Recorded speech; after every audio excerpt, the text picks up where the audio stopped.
Hey, you. Yes, you, listener. We want to thank you for making the David McWilliams podcast, the very one you're listening to right now, the 5th most listened to podcast this year. And believe me, that means so much to us. So thank you. And by the way, if you want to listen to this podcast ad-free, choose the David McWilliams Plus option on Apple Podcasts. And, hey presto, no ads. To understand the economy, you have to understand human nature. This podcast is powered by Acast.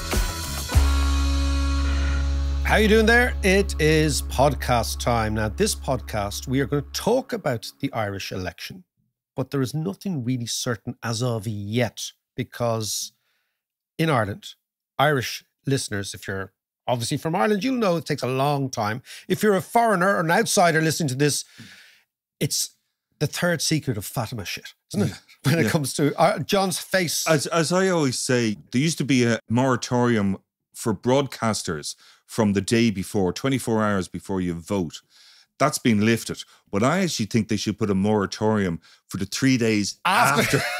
So we can't speak it. So Until stop talking about conjecture and maybe this happened and what if this and what if. Just wait for it all to be counted and then we can talk about it. We can. We had a lovely moment. My mother just came in to the HQ, to the basement, about half an hour ago. She was in brilliant form. She was in great form. She was actually 89 this week, right? Amazing. She's in flying form.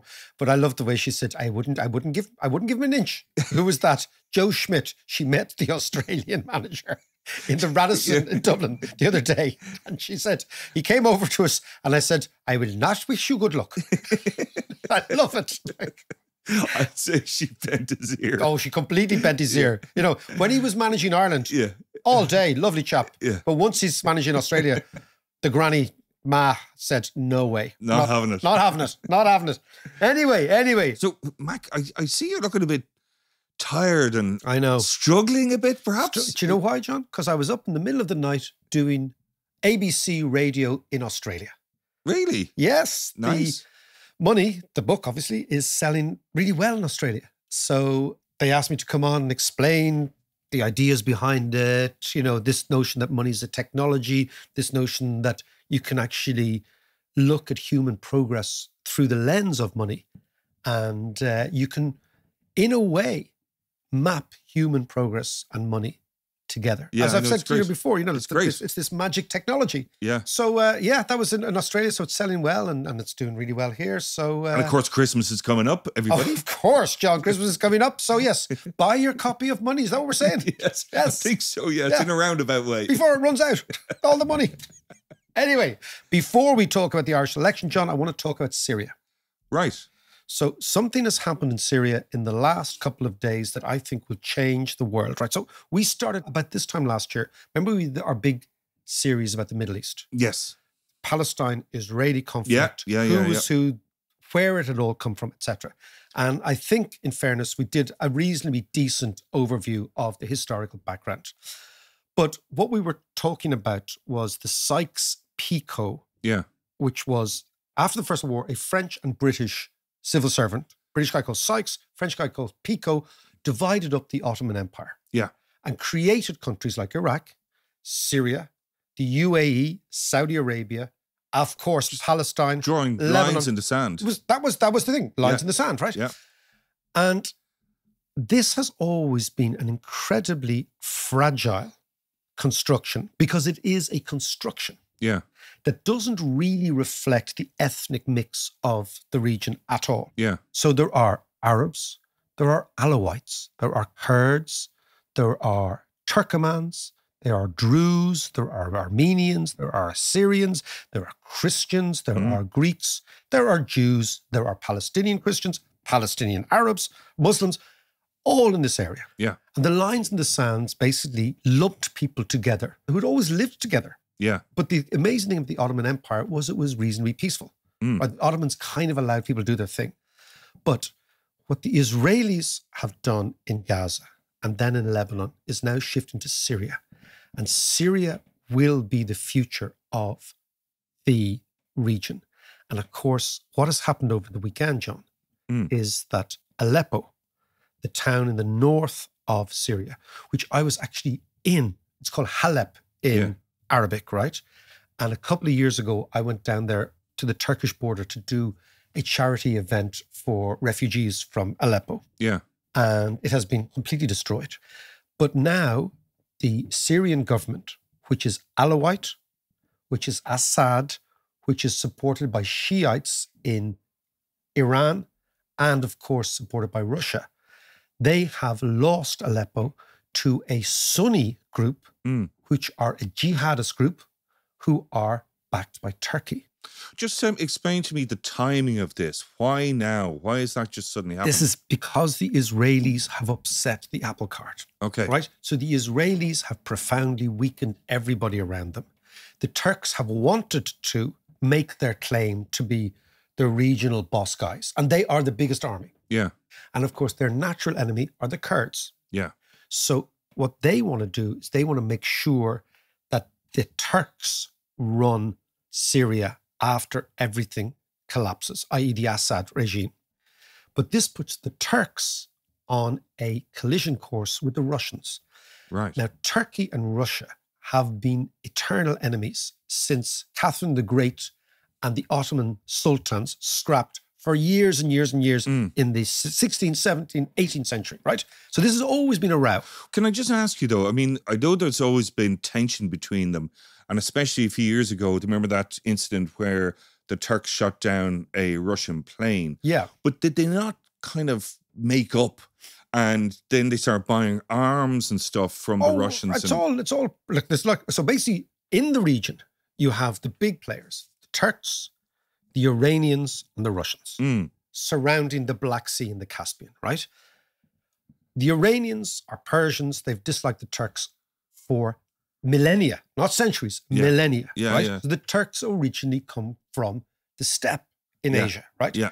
Then the control of the Black Sea always pitted the Turks against the Russians. Yeah. So the Russians would have been down in Sevastopol and Crimea and all those areas, right? So there's always been deep-rooted dislike of each other, right? Now, what has happened since then is, of course, the Turks are the second largest army in NATO after the Americans. They're huge, right? Yeah. The Cuban Missile Crisis was solved by Turkey. Right. It wasn't that, Khrushchev and Kennedy, faced each other down. They did a deal to take Turkish NATO missiles away from Turkey because they were pointing at the Soviet Union. So this is an old scrap. Now the Turks have decided it's their time because the Israelis have upset the status quo and the Israelis have basically changed dramatically the map of the region. The Turks are saying, now's our chance. Yeah. So they're backing an ISIS type of jihadi group. So these are not nice people. Yeah. Sunni group to destabilize Syria. Now, what's going to happen is, what might happen, think about this. The Russians have a very bizarre relationship with Israel. There is a very, very deep connection between Israel and Russia on a people basis. There's a lot of Russian Jews. Loads of Russian. I mean, Russian's the second language in Israel.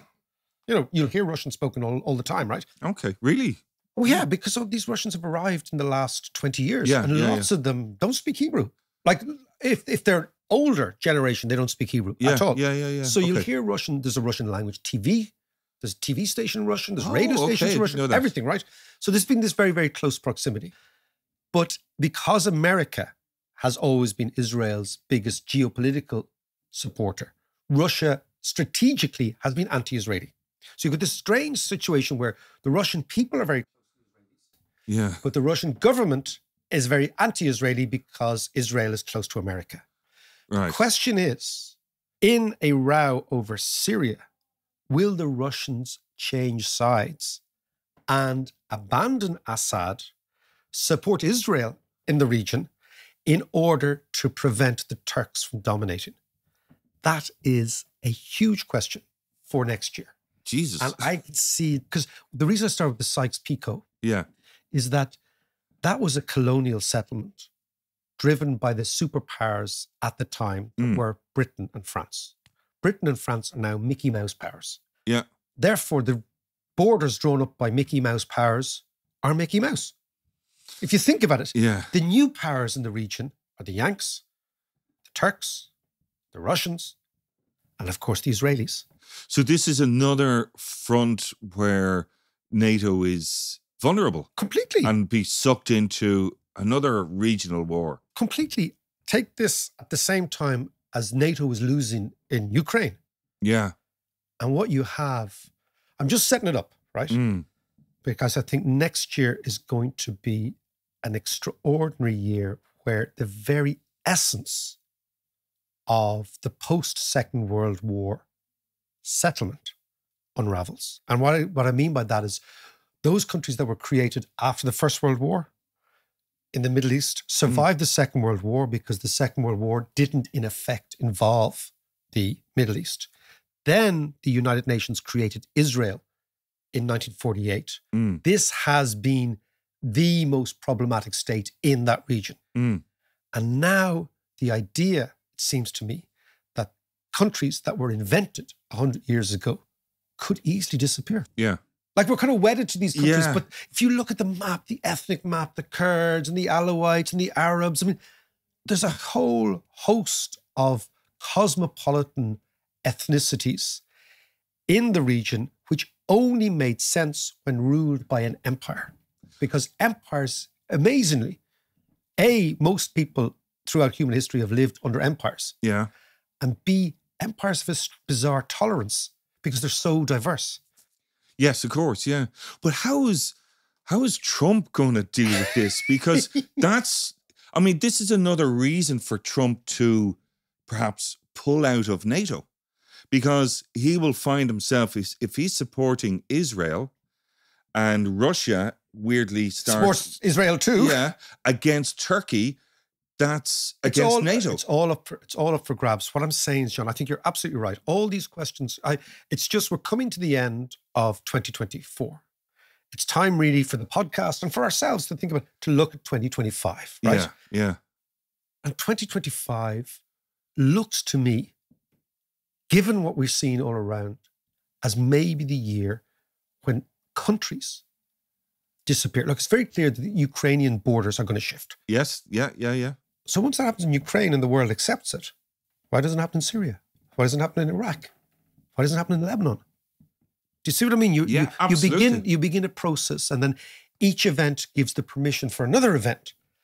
So I think we're going into an extraordinary period. Well, the big losers in all of this, as far as I can see, if Trump kind of backs out of NATO and stuff, is Europe. Europe are banjaxed. We're not banjaxed, right? But the idea that the European Union can live snugly under an American military and defense umbrella paid for by the Yankees, that's over.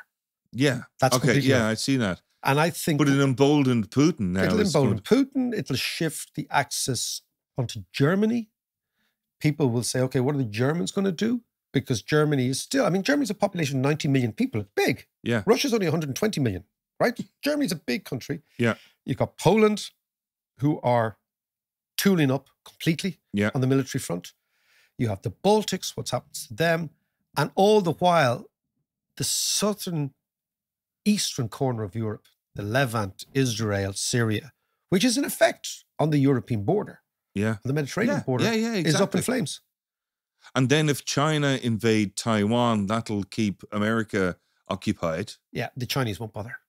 I don't know. Long game, man. Long game. They've nothing to gain. Yeah. They will do... Well, it's about timing for them. What we were talking about last week and what we were talking about on Thursday. They will reflate and allow finance to do to the Americans what war previously did. So let's hold that thought. Now we're going to go to the microcosm, which is the Irish election, John. Well, let's do that after a bit of this.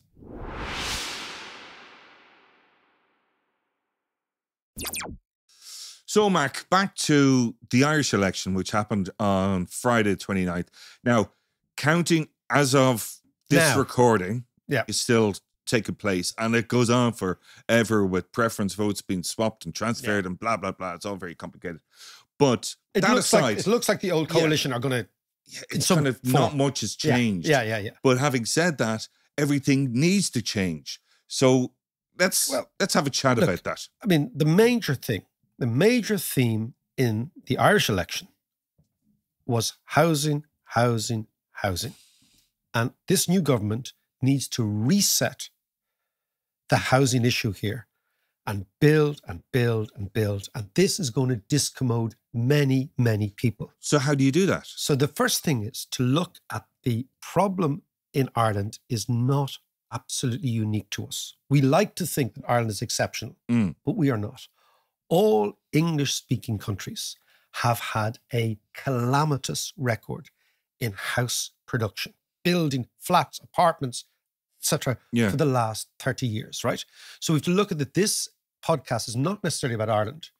It's about the Anglosphere, right? The places where the English-speaking countries, with their common law, which is a very important part of this, have not been able to build, right? I'll give you a statistic. In the last 40 years, the housing stock of English-speaking countries has faltered. In the 1980s, let's say comparing the Anglophone world to the European economies, we had about 400 homes per 1,000 residents. Right. It makes sense. Since then, we have had a significant divergence. Anglophones still have about 400 homes per 1,000, but the Europeans have 560 homes per 1,000.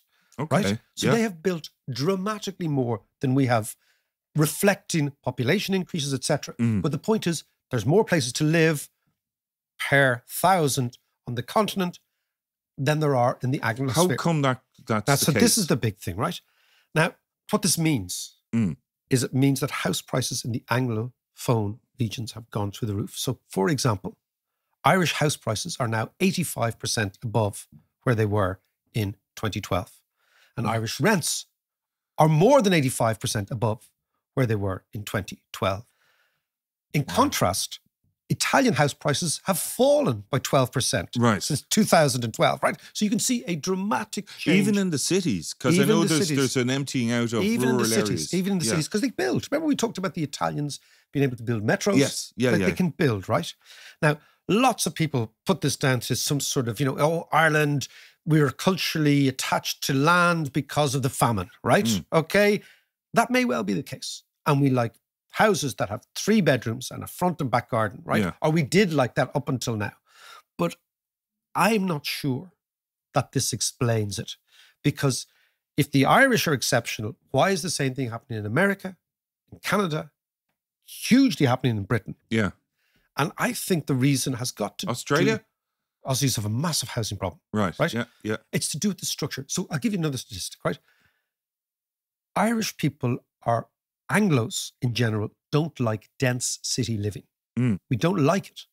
And the statistic that jumps out of you is the following. 9% of Irish people live in apartments.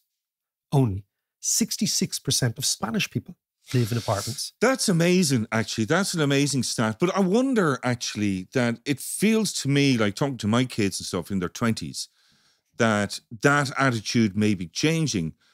But unfortunately, we've just voting in a new government as we speak. That looks like the old government. Yeah, but those politicians are older. They're in their 50s and 60s, so they don't have the same outlook or view or sense of urgency. Well, I think we need to I really think that a change of government, even if it is a change of moving the deck chairs around, it allows a reset. So we need apartments and loads of them. That means we bulldoze through the common law obsession with the rights of the individual over the rights of the collective. And this is the essential problem, that our common law, which is inherited from the UK, puts at the centre the rights of the individual. And that was a really amazing thing to do, if you think about it, in the 18th, 19th century, because the British have always had, and we kind of a fear of the big state. Yeah. So that has been in part of the British legal DNA. And I think insofar as a democratic urge, it's a really brilliant one. However, when it comes to big projects which require a collective effort, and you have to put the collective in front of the individual, we side with the individual, which is why people can protest, people can have disputes, people can go to the court, people can hold up developments, right? So crazy, I have a right to a view. No, you don't. Yeah. I have a right to light. No, you don't. I have a right to know who my neighbours are. No, you don't. Is this dictator Mac? I'd be the worst dictator in the world, John, right? Imagine soft. Too soft. Feel like, yeah. Okay, let's go for a pint. We sort it out, you know? I'm far too soft to be a dictator, right? But if you think about it, what we have is a situation where the urgency of the collective, which is to build houses for our children, and to build homes and to build apartments and to get denser living, 8-story buildings all around the cities, etc., is being held up not just by the law, but by a cultural obsession with this notion that people have front gardens and back gardens and all that sort of stuff, right? We have to change that. It's changing slowly in Ireland. So home ownership has gone from 71% in Ireland in 1980 to 66%. So it's changing. But think about a country like Switzerland, maybe the most successful economy in Europe, maybe in the world. Yeah. 6 out of 10 people rent their homes. They don't own their homes. Yeah. Because the rental market works. So we have to completely shift the emphasis away from home ownership to rental, to density, all that sort of thing, right? The problem is, as you know, John, in the Anglosphere, we regard our homes as our wealth. So that means that the day before you buy a house, you want house prices to fall. Yeah. The day after, you want them to rise. Yeah. So a political party or a political system that goes against the wealth creation of the majority of people is going to find this a very difficult sell. So all the while, you lock people out of the market. You know, I often think about this, and I wonder that the way we are now, there's a kind of a distorted view of nationalism, that we're not working together as a community, as a nation, to better the whole nation, if you know what I mean. So we're working as a bunch of individuals that we all claim to be Irish. We're all Irish, but we're not working together as such. Yeah, you're right. And if the side product of all these individual decisions happens to be national welfare, well, that's great. Yeah. But if it's not, it doesn't. Yeah. So I think you're absolutely right. So this is where I come back to the Napoleonic thing. Right. I'm a big fan of Napoleon. I've always been a big fan of Napoleon, okay? Yeah. I've always liked Napoleon. For many reasons. I've always liked Napoleon for many, many reasons. I think he is by far and away the most impressive leader that has emerged in Europe for centuries. Yeah. His organization, his intellect, his radicalism. You know, he was exporting a revolution about, you know, fraternity and liberty and equality. And the fact that he was against all the ancient regimes, he was against monarchy. Yeah. He set up the Sciences Po, he set up the French state, all that sort of stuff. And he did this using a legal system that elevated the collective. Yeah. The Republican collective over the individual, which is why people like Edmund Burke couldn't stand him. Right. Edmund Burke, you know, the Burkean conservatives, let's conserve, incremental, let's go slowly. That time is gone now. We can't go slowly anymore. Yeah. My Napoleonic obsession, which is not anything other than an intellectual pursuit. Right, okay. Well, I am very glad to hear that. But tell me this then, is there a country that has got this right and have been successful at that? There is a country, and it's not in Europe, it's in Asia. It's Japan. Okay. So Japan in the 1980s, it became the byword for property speculation, right? There was a massive, massive property boom in Japan. So much so, John, that at the height of the Japanese boom, the property upon which the royal palace in Tokyo was built was valued at greater than the entire real estate value of the state of California. Really? I swear to Jesus, right? So that... And also in that era, didn't they have kind of golf driving ranges on pretty much every high-rise? You're absolutely right. In fact, John, the golf index, the Nippon Golf Index, right? Yeah. Which was probably the best leading indicator for the property crash. Yeah. Because the green fees in golf courses mapped the increase in property values dramatically. Actually, you should Google that. If listeners, if you're interested in the Japanese Golf Club Index, right? It was also the time when the Japanese were buying everything in America. Yeah. There was a big fear of Japan. There's the rising sun, la la la. But it all crashed. Now, the Japanese, after the crash, profoundly changed. They said, we're going to learn lessons from this. Yeah. So the Japanese went from a country that was obsessed with wealth created by property speculation to a country that said never, ever again, right? Now, the first thing is they changed their, and I'll just give you a statistic of how amazing the Japanese property market is, right? And how they build all the time. Tokyo is a city of 13.5 million people. Yeah, it's amazing. They built 145,000 new homes last year. Last year? Yes. London is a city of 10 million people. They built 38,000. So the Japanese, in a city that is not even double the size of London, are building 3 times more. Yeah. And they built those 145,000 homes on the same landmass. So they didn't go out and spread. Right. Okay. How can they do that? So how they do this is, the first thing is their planning system's completely different, right? So in Ireland or Britain or America, your zoning system is based on the ideas what you can build in that area. So you can build only houses or only offices or whatever, right? Yeah. The Japanese system is based, it's really interesting, on what you can't build. Right. Okay. So see, you can't build, for A example, driving range. a driving range here, right? But you can build everything else.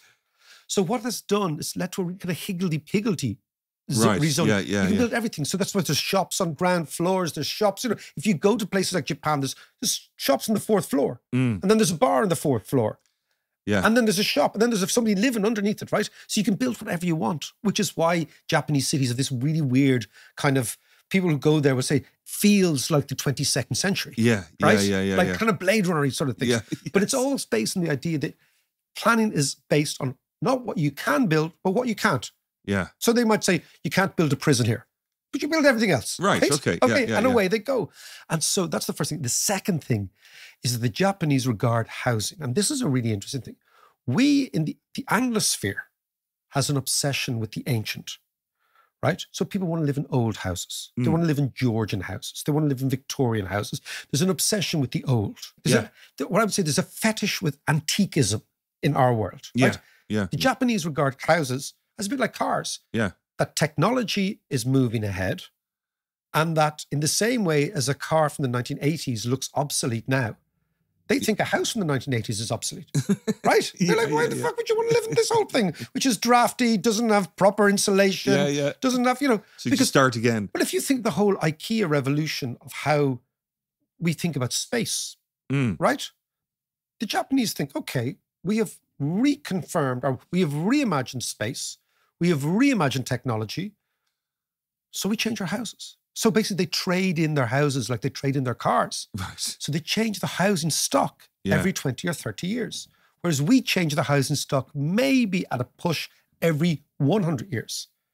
So what you're doing is you're constantly innovating. But how can they build so fast? They just knock them down.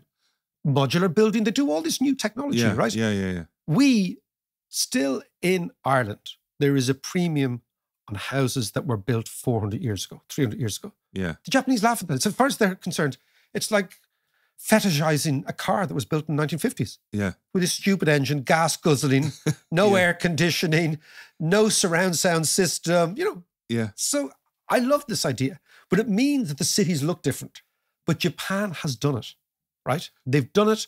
And of course, it means that their districts are kind of organic in the way in which they develop. They're diverse, they're dense, they're thriving. So in order for us to import those ideas, you're talking about we need to change legislation and planning laws radically. We need to get really serious about this, right? And galvanize, you talked about nationalism there. Yeah. Galvanize the country like in a war effort. Right. Around a building effort to fight. The war on drugs? Yeah. We need to have a war on homelessness, but not just homelessness, a war on the inability of the country to house people in the right place, at the right price, at the right time. Yeah. Right? This is simple stuff. And the new government, whatever the complexion is going to be, if they were to make that their mission, and if they were to bring all the powers of the state to that, it would help enormously. Now, of course, people will say, well, you know, Japan, interestingly, they don't have immigration. They don't like immigrants. They don't take many people in. And immigration is pushing up the demand for houses. We know that. But the other factor is that the immigrants are also highly likely to build the houses we need. I'll give you a statistic. In the United States, immigrants account for 34% of all those who work in construction. Okay. Which is much higher than their 18% of the overall workforce. So their 18% of the workforce are immigrants, but 34% of the workforce in construction are immigrants, right? Right, okay. So they're going to build the houses. So on the one hand, the immigrants are part of the problem. Yeah. But the other hand, they're also part of the solution. But this is what I was saying before. Do you remember a few weeks ago on the podcast, I was saying that, you know, all the immigrants coming in, hand them a shovel. Yes, yes. Hand the shovel for a period of time. Not No, absolutely. Look, we've got two types of immigrants. We've got legal immigrants and illegal immigrants, right? Legal immigrants are basically, you go into the St. Michael's Hospital up the road here. Oh, yeah. This whole society couldn't work without them, right? Yeah. But you have the issue of the illegal immigrants, and I think there should be definitely. I don't see the problem in having entry to Ireland being conditional on doing X, Y, and Z. Yeah, I don't see agree. I don't see what that problem is. I think most people accept that. Yeah. And I actually think most immigrants would accept that. I think they probably wouldn't be hanging around doing don't nothing. Be hanging around doing nothing. You say, look, you know what? You want to come in here. You claim that you are an asylum seeker. Grant, we'll figure that out whether you are or not. Yeah. But in the meantime, off you go. We need workers doing this, that, and the other. And I think most people say that's a fair deal. Yeah. That's a fair trade. Earn your keep and contribute to the society. And also, I think what it would do, John, is it would dramatically reduce and turn down the background noise against immigration. Yeah, exactly. If people are going out, so everyone wins. Yeah. Everyone wins. No, I think that's definitely the case. So if you come back to houses, Japan, I always find really interesting because in so many areas, we are prepared to accept Japanese technology. Like in phones, in computers, in cars, in video games, all these areas the Japanese are preeminent in. And yet, the glaring omission is we don't accept their logic in housing, which is regard houses in the same way as regard all technologies as things that become obsolete. And we still have this fetish with the ancient. It's almost like we are wedded to the classical world in architecture. And we love Georgian and Victorian and terraced houses built hundreds of years ago. And we've turned our back on technology in the one area that technology can fix, which is housing.